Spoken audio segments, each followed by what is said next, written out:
সিয়াম আর সাওম এক জিনিস না। পৃথিবীতে যত নবীর উম্মত ছিল তাদের উপরে সাওম ফরজ ছিল না সিয়াম? বলেন বলেন।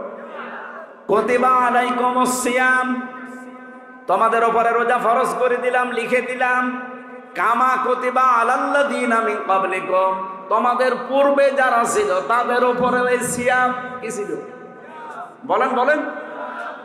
এটা যেহেতু কন্টিনিউ আসে, ধারাবাহিক, একটার পর একটা চলে আসতে থাকে, আপনি দেখবেন অন্যান্য নবীর উম্মতদের সিয়ামের সাথে আমাদের সিয়ামের মিল নেই। কি? ইহুদিরা মুসা নবীর উম্মত বলে যারা দাবি করে, ওরা এই পৃথিবীর এখন সবচাইতে বড় নিকৃষ্ট জাতি। ওরা মানুষকে ধোঁকা দিয়ে বোকা বানিয়ে দুনিয়া থেকে বিদায় করে দিচ্ছে। ফিলিস্তিনে যুদ্ধবিরতির নাম দিয়ে মুসলমান শিশুদেরকে, নারীদেরকে ঘরের ভেতরে ঢুকিয়ে বোম বাস্টিং করে দুনিয়া থেকে বিদায় করে দিচ্ছে। এদের মতো ধোঁকাবাজ, এদের মতো অপকর্মকারী পৃথিবীতে আর নেই। এ পৃথিবীর যত বড় বড় অপকর্ম সব মূল হোতা ইহুদিরা। আপনি দেখেন, সে ওদের জন্মে থেকে শুরু হয়েছে। এই যে বিড়ি, যদিও যশোরে বলি কথা বলা ঠিক না, সব তো এখানেই হয়। এ পাশে হয় না নাভারণে? নাভারণ না বেনাপোলে হয় জানো? এই যে বিড়ি, এটার দ্বারা যে কত রকমের ক্ষতি হয়, কমপক্ষে 5টা ক্ষতি তো আপনার শরীরের হয়। তার ভেতরে একটা আপনার কলিজা নষ্ট হয়ে যায়। এটা মানেন তো নাকি? বিজ্ঞান দ্বারা প্রমাণিত পৃথিবীতে একটাই মাত্র খাবার, যে খাবার বিক্রি করার আগে তার গায়ে লিখে দেওয়া লাগে যে এটা নিষিদ্ধ। নাম কি? বিড়ির আগে লেখা নেই, সতর্ক বার্তা লেখা নেই, যেটা খেলে কি হয়? ক্যান্সার হয়। সেটা যেহেতু এই জেলায় তৈরি হয়, আর আমি যেহেতু আছি, এই জন্য বেশি ফতোয়া দিতে পারছি না, হালকা পাতলা বলছি। এই যে বিড়ি, এর মূল হোতা, আবিষ্কারক যারা প্রথমে এই পৃথিবীতে বিড়ি বানিয়েছে, ইহুদিরা। কারা? আপনি যত অপকর্ম, সে বড় হোক ছোট হোক, এর মূলে দেখবেন ইহুদিরা। পৃথিবীতে মানুষ মারার তালিকায় এখন ইহুদিরা। যেটা রোজা অবস্থায় হাজারো মুসলমান এখন পৃথিবীতে দোয়া করছে, রব্বুল আলামিন, মরণ আমরা নিতে রাজি আছি, আমাদেরকে মরণ দাও, তবে এইভাবে ইহুদিদের হাতে অপমান করে আমাদের মরণ দিও না। ওরা যা আরম্ভ করেছে, ওদের পতন না দেখা পর্যন্ত তুমি আমাদের মৃত্যু দিও না। আল্লাহ রাব্বুল আলামিন বলেন, কুল্লু নাফসিন যায়িকাতুল মাউত ওয়া ইন্নামা তুওয়াফাউনা উজুরাকুম ইয়াওমাল কিয়ামাহ। অবশ্যই প্রত্যেকটি জীব মৃত্যুর স্বাদ গ্রহণ করবে। কিয়ামতের ময়দানে প্রতিটি মানুষকে আমি আল্লাহ তার পারিশ্রমিক পরিপূর্ণ করে দেব। হযরতে আবু দারদা জীবনী পড়ছিলাম, তিনি বলেন, আয়াতটা পড়লেই আমার কেমন যেন একটা অজানা ভয় চলে আসতো, যে কিয়ামতের দিন আল্লাহ নাকি আমাকে পরিপূর্ণভাবে আমার উজরত দিয়ে দেবে। আমার সবচাইতে বেশি ভয় হয়, আমি যা কামাই করেছি সব যদি আল্লাহ আমারে দিয়ে দেয়, আমার তো টানা সম্ভব না। দুনিয়ায় বাবার বোঝা সন্তান বহন করতে পারে, সন্তানের বোঝা বাবা বহন করতে পারে। আল্লাহ পাক বলেন, ওয়ালা তাসিরু ওয়াজিরাতু বিজরা উখরা। কিয়ামতের ওই ময়দানে কেউ কারো বোঝা বহন করবে না। এজন্য পৃথিবীতে যে যতটুকু পাপ করছেন, ওই পাপটা আল্লাহ কিয়ামতের দিন বোঝা আকারে আপনার পিঠের উপরে তুলে দেবে। قد خسر الذين كذبوا بلقاء الله حتى إذا جاءتهم الساعة بغتة قالوا يا حسرتنا على ما فرطنا فيها। সূরা আনামের 30 নম্বর আয়াতে আছে, অবশ্যই ওই মানুষগুলো ক্ষতিগ্রস্ত হয়ে গেছে, হবে না। কদ খসিরা মাজির সিগা, অবশ্যই ক্ষতিগ্রস্ত হয়ে গেছে, সর্বনাশ হয়ে গেছে ওই মানুষগুলোর জন্যে। কিয়ামতের দিন আল্লাহর সাথে যে সাক্ষাৎ হবে, আল্লাহর সামনে যে জবাব দেওয়া লাগবে, উনি যে পরিপূর্ণভাবে আপনাকে পারিশ্রমিক দিয়ে দেবে, এটা যারা বিশ্বাস করে না। হাত্তা ইদা জাতুহুমুস সাআহ, হঠাৎ করে যখন তাদের সামনে মরণ চলে আসে। এখানে সাআতুনের অর্থ দুইটা। এখানে আলেম যারা আছেন সাআতুনের অর্থ ভালো করে মিলাবেন দুইটা। এক নম্বরে সাআতুন মানে মৃত্যু, দুই নম্বরে সাআতুন মানে কিয়ামত। হ্যাঁ, এটা মরণও হতে পারে, কিয়ামতও হতে পারে।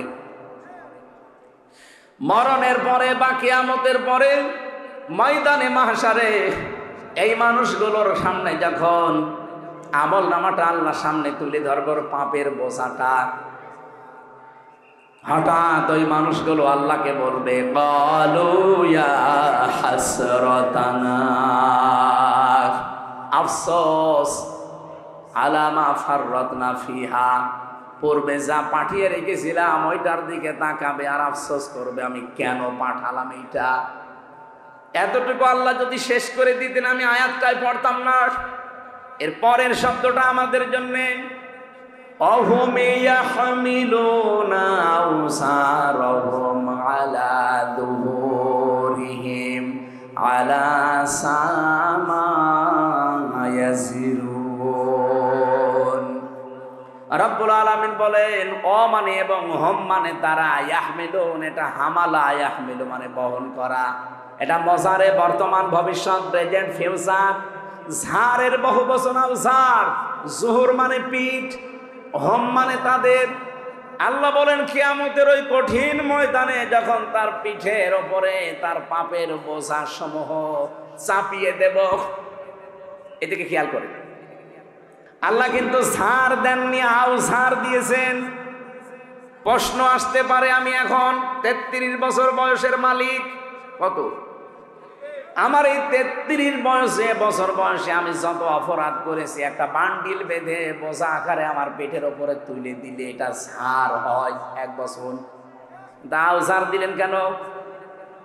তাফসিরে মাযহারি মুফাসসির লিখেছেন, আও ঝাড়ের ব্যাখ্যায় আমি হয়তো 33 বছরে মারা গেলাম, কিন্তু এমন এমন কাজ আমি দুনিয়ায় জারি করে গেলাম যেটা গোনায়ে জারিয়া। আমরা অনেকেই মনে করি সাদগায়ে জারিয়া আছে, গোনায়ে জারিয়াও আছে। কথা বলো না কেন? এ মাদ্রাসা যিনি কায়েম করেছিলেন তিনি সাদগায়ে জারিয়া তৈরি করে দিলেন। এর পাশাপাশি কেউ যদি একটা সিনেমা হল তৈরি করে দেয়, সে কি সাদগায়ে জারিয়া না গোনায়ে জারিয়া? বলেন বলেন। এই লোকটা কিয়ামত পর্যন্ত এই মাদ্রাসার কারণে ওনার যে সওয়াবের নেকির বোঝাটা দিন যত যাবে এ বোঝা একটা একটা করে বাড়তেই থাকবে। পাশে যে লোকটা সিনেমা হল বানিয়েছে, যে লোকটা সুদের কারবার তৈরি করে চলে গেছে, ওটা যতদিন পর্যন্ত ওই সুদী ব্যাংক, ওই সিনেমা, ওই অত্যাচারী জুলুম নির্যাতনের ওই দলটা যতদিন থাকবে, ও হয়তো নেই কিন্তু ওই দলের লোকজন আছে। কথা বলে না কেন? ওর সিনেমা হল আছে, ওর সুদী ব্যাংক আছে। ও মরে গেছে কতদিন আগে, ওর বোঝা তো পাপের একটা হওয়ার কথা, কিন্তু কিয়ামতের দিন ও যখন উঠবে লক্ষ লক্ষ পাপের বোঝা, আল্লাহ পাক বলেন একটার পরে একটা চাপাতেই থাকবো। এর নাম ইয়াহমিলুন।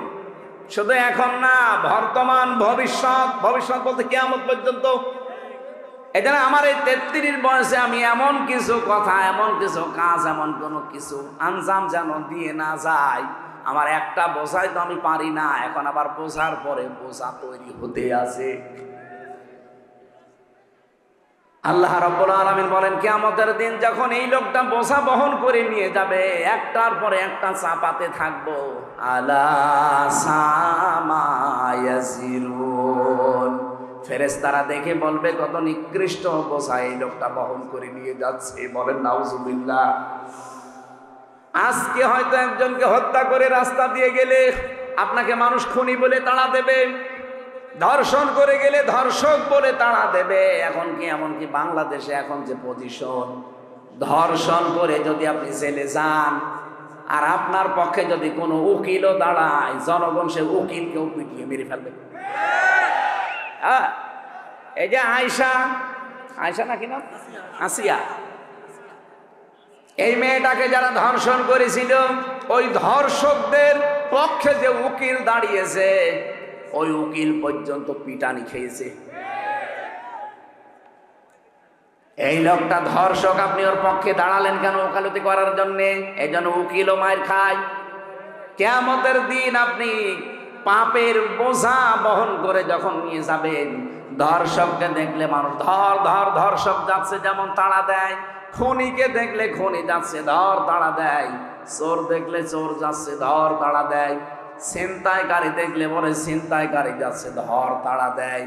কিয়ামতের দিন ফেরেশতারা বলবে পাপের বোঝা নিয়ে যাচ্ছে। আপনি নিজের সাথে এবার মিলান তো। আমার এই 33 বছরে আমি মিলালাম, মাওলানা আজিজুর রহমান ওনার 60 বছরে মিলাক, জাহাঙ্গীর হোসেন ওনার 60 বছরে মিলাক। কিয়ামতের দিন আমরা যা করেছি কিন্তু আল্লাহ আমার পিঠের উপরে তুলে দেবে। যাই করেন, পাপের বোঝা যদি আল্লাহ তুলে দেয়, ফেরেশতারা যদি বলে দেখ কত নিকৃষ্ট বোঝা হামজা বহন করে নিয়ে যাচ্ছে, ওই সময়ের যে লজ্জা আমি কার কাছে দেব বলেন?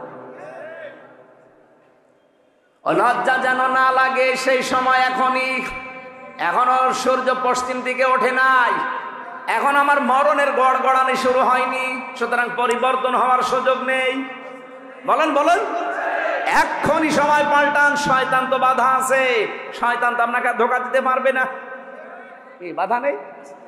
এরপরেও যদি আপনি পরিবর্তন হতে না পারেন, আপনি মনে করবেন আপনি নিজেই একটা শয়তান বাধা আছে। এরপরও এত সুযোগ থাকার পরও আপনি যদি পাল্টাতে না পারেন, শয়তান বাধা আছে, আপনি পাল্টাতে পারেন না, আপনাকে ধোঁকা দেয় কে? তার মানে আপনি নিজে একটা শয়তান। কথা বলে না কেন? আপনার থেকে তো এখন আমার মনে হয় আশ্রয় চাওয়া লাগবে। আমরা আউযু বিল্লাহি মিনাশ শাইতানির রাজিম বলি, এখন বলা লাগবে আউযু বিল্লাহি মিনাজ যশোর বলা যাচ্ছে না। এই জন্য আমরা এই মুহূর্তে সিদ্ধান্ত নেওয়া লাগবে, কিয়ামতের দিন আল্লাহ প্রত্যেককে তার উজুরত যা করেছে লোকটা একেবারে পঙ্খানো দেবে, কোনো কম বেশি নেই। ফামান যুহজিহা আনিন নার, খুব কঠিন শব্দ। আমি ব্যাখ্যায় পড়তে গিয়ে আমি নিজে আশ্চর্য হয়ে গেছি, এর আগে আমি এভাবে বুঝিনি। ফামান যুহজিহা, আল্লাহ রাব্বুল আলামিন বলেন যেই লোকটাকে বাঁচিয়ে দেওয়া হবে, যুহজিহা আনিন নার, জাহান্নামের আগুন থেকে বাঁচানো হয়েছে না বাঁচানো হবে? বলেন তার মানে পরীক্ষা আমাদের সবার সামনে আছে। ফামান যুহজিহা আনিন নার, যে লোকটাকে জাহান্নামের আগুন থেকে বাঁচানো হবে, ওয়া উদখিলাল জান্নাতা ফাকাদ ফাজ, এবং যাকে জাহান্নামে প্রবেশ করানো হবে না করানো হয়েছে? করানো হবে। যেই লোকটাকে জাহান্নামের আগুন থেকে বাঁচানো হবে, জান্নাতে প্রবেশ করানো হবে, ফাকাদ ফাজ, সেই লোকটা সফল। তাহলে সফলতার মানদণ্ড এই দুনিয়া না, সফলতার মানদণ্ড হচ্ছে কিয়ামতের ময়দানে যাকে আল্লাহ জাহান্নাম থেকে মুক্ত করে জান্নাতি বলে ঘোষণা দিয়ে দেবেন। দ্বিতীয় ব্যাখ্যা কি? এটা তো আখিরাতের ব্যাখ্যা গেল। দ্বিতীয় ব্যাখ্যা কি? আর একটা ব্যাখ্যা আছে ফি জিলালিল কোরআনে, মুফাসসির লিখেছেন দুনিয়ার জীবনে আল্লাহ যাকে জাহান্নামের কাজগুলো আস্তে আস্তে ছেড়ে দেওয়ার তৌফিক দেয় আর জান্নাতের কাজগুলো আস্তে আস্তে করার মতো সুযোগ দেয়, ফাকাদ ফাজ, সেই লোকটার জীবনও সফল। আপনি এবার ভাবেন, রমজানের আগে যেমন ছিলেন রমজানে অবশ্যই তেমন নেই, পাল্টিয়েছেন কিছু। বাকি 11 মাস যদি এভাবে পাল্টিয়ে আপনার জীবন শেষ করতে পারেন, আপনি মনে করবেন আপনার জীবনকে আমার আল্লাহ ফাকাদ ফাজ, সফলতার দ্বার প্রান্তে পৌঁছিয়ে দিচ্ছে।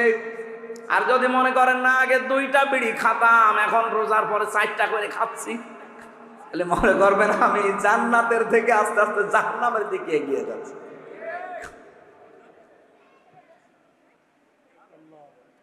এই যে জান্নাত আর জাহান্নাম 2টা শব্দ, একটা প্রথম জাহান্নামের একটা নাম আছে নার। জাহান্নামের নাম কি? এই জাহান্নামের নার, আগুন, এটা পুরোটাই যেহেতু আমার আল্লাহ আগুন দিয়ে জ্বালিয়ে রেখেছেন, এই জাহান্নামে আল্লাহ দেবেন কাদের? এই জায়গায় একটা প্রশ্ন আছে। রব্বুল আলামিন জানিয়েছেন ফাম ওয়া বুরসাতিল জাহিমু লিমাইয়ারা ফাআম্মা মান তাগা ওয়া আসারাল হায়াতাদ দুনিয়া ফাইন্নাল জাহিমা হিয়াল মাআওয়া। বলেন আল্লাহু আকবার। রব্বুল আলামিন বলেন জাহান্নামকে সেদিন দৃশ্যমান করা হবে, তোমাদের সামনে নিয়ে আসা হবে। পৃথিবীতে যারা সীমা লঙ্ঘন করেছে এই মানুষকে, আর দুনিয়ার জীবনকে যারা এসার করেছে, প্রাধান্য দিয়েছে, অগ্রাধিকার দিয়েছে, এই দুইটা গুণ যাদের দুনিয়াতে ছিল তাদের এই জাহান্নামে দেওয়া হবে, আর জাহান্নাম হবে তাদের আশ্রয় স্থল। বলেন নাউজুবিল্লাহ। সূরা নাবার ভেতরে পেয়েছি ইন্না জাহান্নামা কানাত মিরসাদা লিত্তাগিনা মাআবা লাবিসিনা ফিহা আহকাবা। অবশ্যই জাহান্নাম একটা গোপন ফাঁদ, এটা একটা ঘাঁটি। এই ঘাঁটিতে আল্লাহ কাদেরকে দেবেন? লিত্তাগিনা মাআবা, পৃথিবীতে যারা সীমা লঙ্ঘন করেছে আর যারা অস্বীকার করেছে।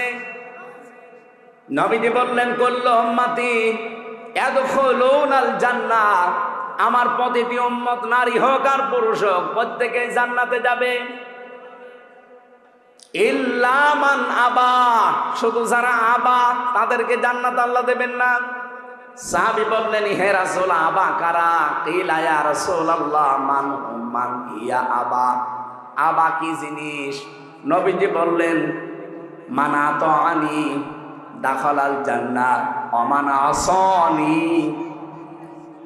দাখালান নার ফাকাদ আবা। হাদিসের শেষ অংশের ব্যাখ্যা হচ্ছে এটা, এই পৃথিবীতে যেই লোকটা আল্লাহর রাসূলের আনুগত্য করে চলবে, এই লোকটা নবীজির সাথে জান্নাতে থাকবে। যারা আল্লাহর রাসূলের আনুগত্য করে চলে না, তার নিয়ম নীতি দেখে চলে না, এই মানুষগুলোই আবা।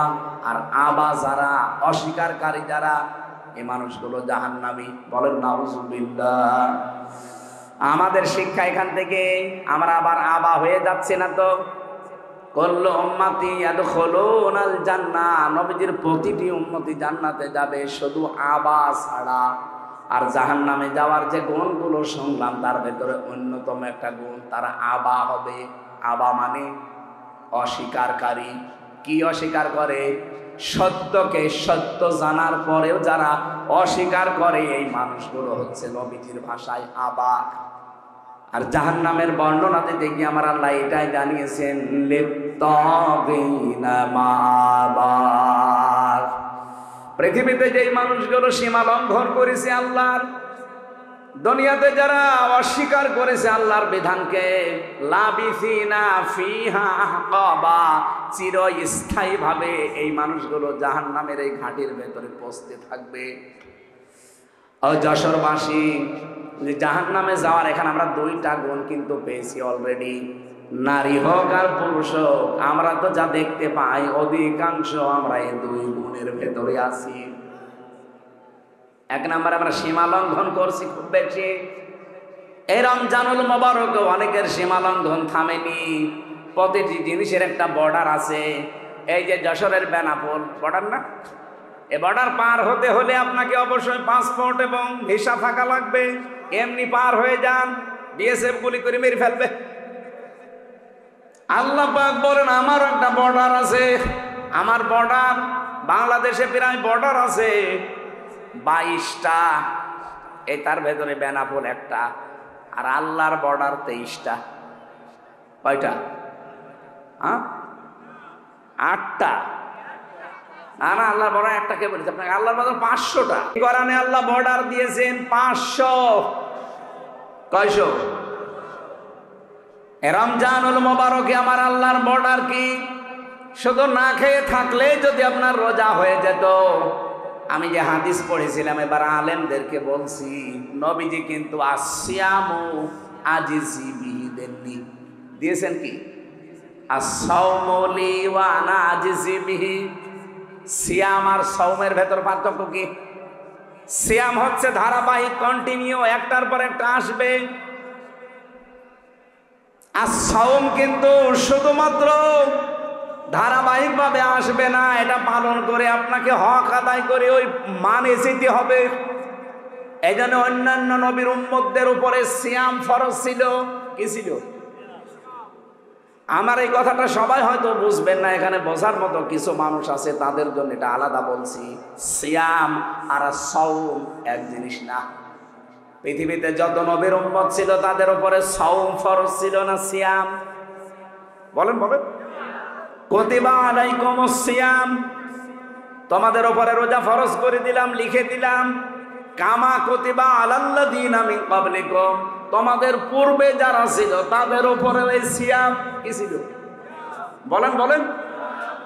এটা যেহেতু কন্টিনিউ আসে, ধারাবাহিক, একটার পর একটা চলে আসতে থাকে, আপনি দেখবেন অন্যান্য নবীর উম্মতদের সিয়ামের সাথে আমাদের সিয়ামের মিল নেই। কি? ইহুদিরা মুসা নবীর উম্মত বলে যারা দাবি করে, ওরা এই পৃথিবীর এখন সবচাইতে বড় নিকৃষ্ট জাতি। ওরা মানুষকে ধোঁকা দিয়ে বোকা বানিয়ে দুনিয়া থেকে বিদায় করে দিচ্ছে। ফিলিস্তিনে যুদ্ধবিরতির নাম দিয়ে মুসলমান শিশুদেরকে, নারীদেরকে ঘরের ভেতরে ঢুকিয়ে বোম বাস্টিং করে দুনিয়া থেকে বিদায় করে দিচ্ছে। এদের মতো ধোঁকাবাজ, এদের মতো অপকর্মকারী পৃথিবীতে আর নেই। এ পৃথিবীর যত বড় বড় অপকর্ম সব মূল হোতা ইহুদিরা। আপনি দেখেন, সে ওদের জন্মে থেকে শুরু হয়েছে। এই যে বিড়ি, যদিও যশোরে বলি কথা বলা ঠিক না, সব তো এখানেই হয়। পাশে হয় না নাভারণে? নাভারণ না বেনাপোলে হয় জানো? এই যে বিড়ি, এটার দ্বারাতে কত রকমের ক্ষতি হয়। কমপক্ষে 5টা ক্ষতি তো আপনার শরীরের হয়, তার ভেতরে একটা আপনার কলিজা নষ্ট হয়ে যায়। এটা মানেন তো নাকি? বিজ্ঞান দ্বারা প্রমাণিত পৃথিবীতে একটাই মাত্র খাবার, যে খাবার বিক্রি করার আগে তার গায়ে লিখে দেওয়া লাগে যে এটা নিষিদ্ধ। নাম কি? বিড়ির আগে লেখা নেই, সতর্ক বার্তা লেখা নেই, যেটা খেলে কি হয়? ক্যান্সার হয়।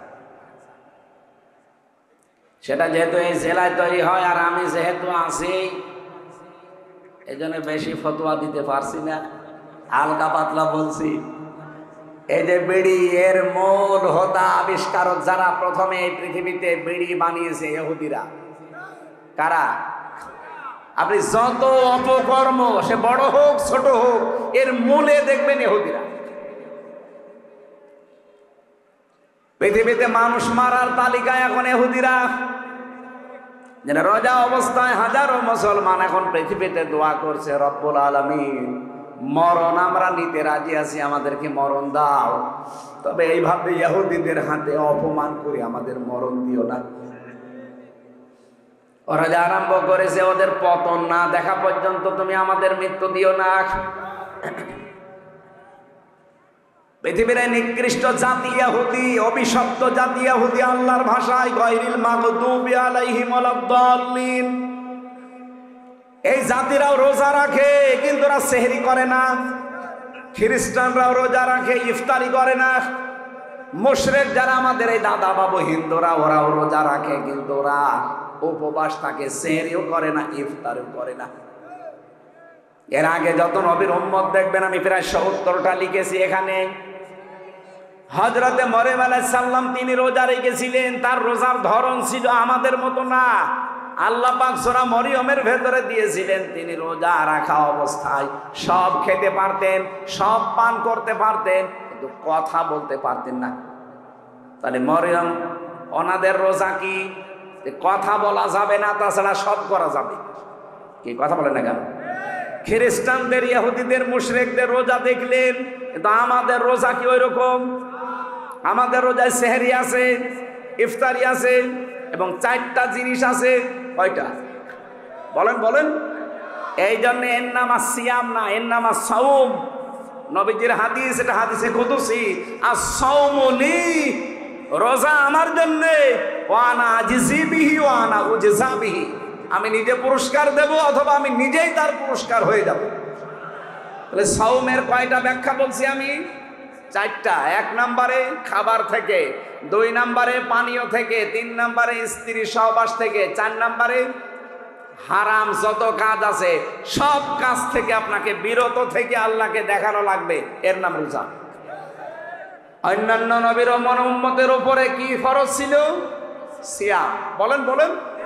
আমাদের উপরে রোজা। সিয়াম তো দিয়েছে, সিয়ামকে পরিপূর্ণতায় নিয়ে যেতে হলে অন্য নবীর উম্মতের মতো আপনি খাবার খাবেন, কথা বলবেন না, রোজা হবে? হবে না। মরিয়ম আলাইহিস সালাম শুধু কথা বন্ধ, খাবার খেতে, পানি খেতে, রোজা হয়ে যেত। আমাদের এরকম নেই। আমাদের রোজা হচ্ছে, রোজা থাকবেন কিন্তু এই 4টা জিনিস থেকে আপনি বিরত থাকবে। এ রোজা কাঙ্ক্ষিত মানের পর্যায়ে পৌঁছাবে। আল্লাহ রাব্বুল আলামিন জাহান্নামের যে আগুন আছে এখান থেকে বাঁচিয়ে রায়্যান নামক একটা দরজা দিয়ে এমন জান্নাতে প্রবেশ করাবে, যেখানে প্রবেশ করা হয়ে গেলে আল্লাহ তালাবদ্ধ করে দেবে, অন্য কাউকে আর ঢুকতে দেবে না। সুতরাং রায়্যান নামে এই দরজাটা আমরা, প্রশ্ন পরে দিয়ে,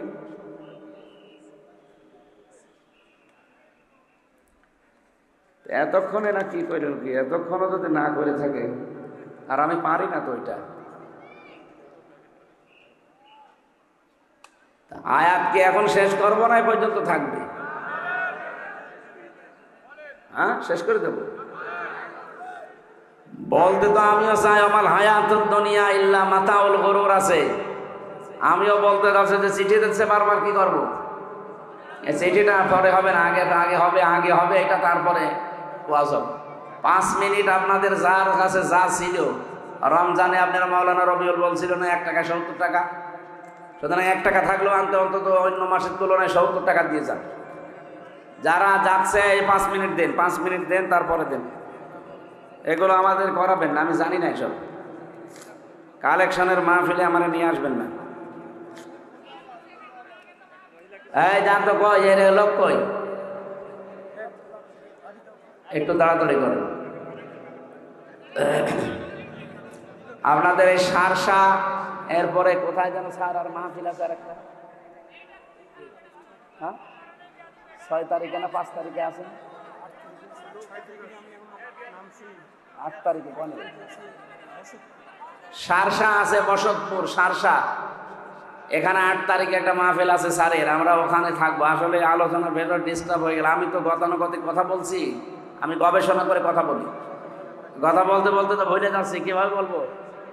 আপনি এখানে এসে বলেন, আমি শুনি। জীবনে আপনি সিয়ামের আর সাওমের ব্যাখ্যা শুনেছেন? আজকে শুনলেন প্রথম। তাই আমাদের কথা বোঝাতে হলে একেবারে নিস্তব্ধ পরিবেশ দেওয়া লাগে। আপনারা টাকা আনেন, টাকা তোলেন, কালেকশন করেন। মাদ্রাসার মাহফিল নিয়েছেন কেন? অন্য হুজুর নিয়ে আসবেন যারা কালেকশন করতে পারে। এই আপনারা ওঠেন কেন? এই ভাই 5 মিনিট যখন চাচ্ছে, যাক, কি করা যায়?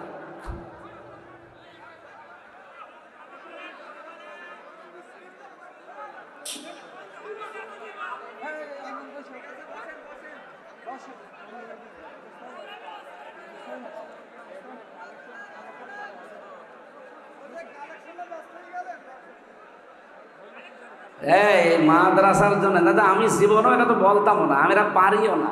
কালেকশন করতে হলে অনেক হাওয়া দেওয়া লাগে, পাম্প দেওয়া লাগে, সাথে আমি কিছুই পারি না। হ্যাঁ, সুবহানাল্লাহ আলহামদুলিল্লাহ লা ইলাহা ইল্লাল্লাহ, সুবহানাল্লাহ আলহামদুলিল্লাহ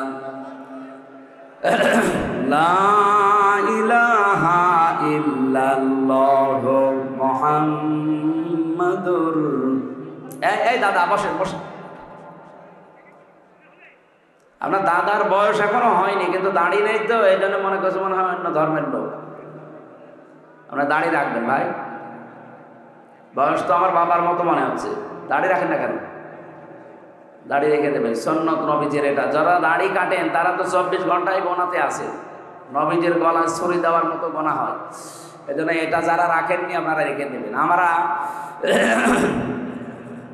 আসল সফলতা আসল বিফলতার কথা শোনাচ্ছিলাম। পৃথিবীর জমিন সফল এবং বিফল হওয়ার জায়গা না। এই পৃথিবীতে যদি আমি সারা জীবন না খেয়ে খেয়েও মারা যায়, অপমান হয়েও মারা যায়, মরণের পরে যদি আল্লাহ জাহান্নামের কাছ থেকে, জাহান্নামের আগুন থেকে বাঁচিয়ে জান্নাতি বলে ঘোষণা একবার দিয়ে দেয়, ফাকাদ ফাজ, আমার জীবন সফল। আমরা ওই রকম জীবন তৈরি করার জন্য রেডি আছি না? আমাল হায়াতুদ দুনিয়া ইল্লা মাতাউল গুরুর। আল্লাহ খুব আফসোস নিয়ে জানিয়েছে, পৃথিবীর জমিনটা প্রতারণা, খেল তামাশা, ধোঁকাবাজি ছাড়া কিচ্ছু না। আপনার মা বাবা, ওইটাও ধোঁকা। মনে আসতে পারে, হ্যাঁ হুজুর মা বাবার কথা বললেন, তাদের দিকে সাকালে সওয়াব হয়, হজের সওয়াব হয়, কিন্তু তারাও ধোঁকা। যেহেতু মাতাউল গুরুর বহু বচন দিয়েছেন আল্লাহ, পৃথিবীর কোনো কিছু ধোঁকা বাদ দিয়ে নেই। আপনি মা বাবার যে হক আছে ওইটা আদায় করবেন না, মা বাবারও মন পাবেন না। কি কথা বলেন না কেন? স্ত্রী আমাকে ভালোবাসে, স্ত্রীও ধোঁকা। আমি নিজের থেকে বলছি, আমি যদি এখন হামজা আমার 33 বছর, আমার ম্যাডামের 26 বছর, এখন যদি সত্যি আপনারা বলেন যে হুজুর মরে গেছে, হয়তো কান্নাকাটি করবে, পাগল হয়ে যাবে 2-3 দিন। 7 দিনের ভেতরে দেখবেন স্বাভাবিক হয়ে গেছে। 4 মাস 10 দিনের ভেতরে ওর মার বাবা এসে আমার মা বাবাকে বলবে হামজা তো মরিয়ে গেছে, মেয়ে এখন রেখে করবো কি, দেন অন্য জায়গায় বিয়ে দেবো। ঠিক মানে দেবে। 7 দিন পরে দেখবেন ম্যাডাম ওর বাবারে কল দিয়ে বলবে, আব্বা হামজা তো কি ছিল, এ জামাই পেয়েছি 100 ভাগ ভালো, একেবারে পারফেক্ট জামাই, অথচ আমি কি করিনি তার জন্য। সব ভুলে যাবে মাত্র 7 দিনে। কয়দিনে? যেন দুনিয়ার জীবনটা পুরা ধোঁকা। হ্যাঁ আমি স্ত্রীর সাথে ভালো ব্যবহার করব, আমার স্বামীর হক আমি আদায় করব, এই জন্যে এটা দিয়ে যেন আমার আখিরাত তৈরি হয়। এক কথা বলেন না কেন? আমার সন্তানের প্রতি আমার দায়িত্ব পালন করব, যেন এটা দিয়ে আমার আখিরাত তৈরি হয়। তাছাড়া পৃথিবীতে এই চোখ খোলা আছে, সম্পর্ক আছে, চোখ বন্ধ হয়ে গেলে সম্পর্ক শেষ, সব সম্পর্ক কাট হয়ে যাবে। ফাইদা নুফিখা ফিস-সূর ফালা আনসাবা বাইনাহুম ইয়াউমাইদি ওয়ালা ইয়াতাসালুন। নসবের বহু বচন আনসাব। আল্লাহ বলেন একটা সম্পর্ক থাকবে না, চোখ বন্ধ, সব সম্পর্ক কাট হয়ে যাবে। আপনার স্ত্রী আপনার আর পরিচয় থাকবে না, আপনার সন্তান আপনার পরিচয় নেই। এমনকি কোরআনের আয়াতের ব্যাখ্যা হচ্ছে, কিয়ামতের দিন কোন কোন সন্তান তার মায়ের পা ধরে থাকবে 500 বছর। 500 বছর পরে ওর মুখের ওপরে লাথি দিয়ে বলবে, সন্তান পাবো কোথায়, দুনিয়ায় বিয়েই হয় না। এই জন্য দুনিয়ার জীবনটা যেহেতু ধোঁকা, খেল তামাশা, রং তামাশা, এটা গুরুর। আমি সহ প্রত্যেকেই যেন এটা বোঝবান হই। আমি এটা জেলে যেয়ে আরো বেশি বুঝেছি, কারণ আমি ওখানে আটকা জীবনে ছিলাম। বাস্তবতা আমি বুঝেছিলাম যে দুনিয়ার জীবন তো আসলেই ধোঁকা। আমি যদি এখন মরে যেতাম কি হইতো, এখান থেকে লাশটা বের করে দিত, 2-4 দিন ম্যাডাম কান্নাকাটি করে কবরে দিয়ে ওই বলতো আল্লাহ আমার স্বামীকে মাফ করে দিও, দিয়ে আর একটা সংসার করে ঠিক চালিয়ে যাচ্ছে কাজ। এই জায়গায় পড়ে যদি আমার বিশাল আখেরাত আমি নষ্ট করে ফেলি, আমার মতো পাগল দুনিয়ায় আছে। এই জন্য পাগলামি করা যাবে না। রমজানুল মোবারক সংযমী হওয়ার মাস, যেহেতু আমরা অনেকে সংযম অলরেডি হয়ে গেছি, আর সামনে আরো বেশি সংযম হওয়ার চেষ্টা চালাবো। আর রোজায় থেকে তো 2 ঘন্টা প্রায় 30 মিনিট, ওখানে 1 ঘন্টা 15 মিনিট, এখানে 1 ঘন্টা 15 মিনিট, এই 2 ঘন্টা 30 মিনিট আমার গলা শুকিয়ে যাচ্ছে। আগামীতে আবার আসবো যখন, রমজানের পরে আবার মাহফিল আছে, রমজানের পরে স্যারের এখানে আছে, বসতপুরে আছে, ওখানে কথা বলবো ইনশাআল্লাহ। আল্লাহুম্মা আমিন। লা ইলাহা ইল্লা আনতা সুবহানাকা ইন্নী কুনতু মিনাজ জালিমিন। আল্লাহ তাআলা রমজানুল মোবারকে আমার অসুস্থ শরীর, গলাও শুকিয়ে যাচ্ছে, এই জন্য আমি আর বেশিক্ষণ টানতে পারলাম না। যতটুকুই বলেছি আল্লাহ আমল করার সুযোগ দাও। এই আয়াতটা আমাদের জীবনে তুমি 100 ভাগ কার্যকর বানিয়ে দাও। কিয়ামতের দিন যেন এই আয়াতটা আমাদের পক্ষে সাক্ষী দিয়ে জান্নাতে পৌঁছিয়ে দেয়। ফামানে যুহজিহা আনিন নার ওয়া উদখিলাল জান্নাতা ফাকাদ ফাজ। জাহান্নাম থেকে যাকে মুক্ত করে জান্নাতি বলে তুমি ঘোষণা দিয়ে জান্নাতে পৌঁছিয়ে দেবে, তার জীবন সফল। দুনিয়ায় যারা আস্তে আস্তে পাপের কাজগুলো ছেড়ে দিয়ে দিয়ে ভালো ভালো কাজে যারা এগিয়ে যেতে পারবে তাদের জীবন সফল। আয়াতের এই দুইটা ব্যাখ্যায় তুমি আমাদের জন্য কার্যকর করে দাও।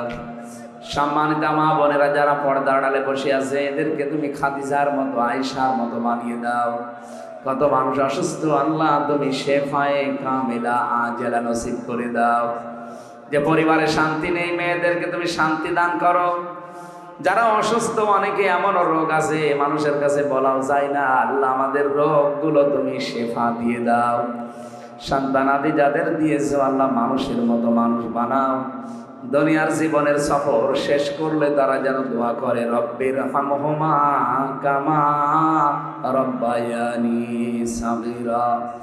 মাহফিলের সম্মানিত সভাপতি, প্রধান অতিথি, বিশেষ অতিথি, যত মানুষ এখানে এসেছে সবাইকে তোমার কাছে দিয়ে গেলাম, ওমরের মতো বানিয়ে দাও। এই গগা এলাকায় মাটির নিচে যত মানুষ ঘুমিয়ে আছে, কোরআনের ইজ্জতে মাফ করে দাও। আল্লাহ তাআলা কখন কার কাছে আজরাইল এসে যায় জানি না, যখনই আসবে জীবনে একবার হলেও যেন বলতে পারি লা ইলাহা ইল্লাল্লাহু মুহাম্মাদুর রাসূলুল্লাহ। আসসালামু আলাইকুম।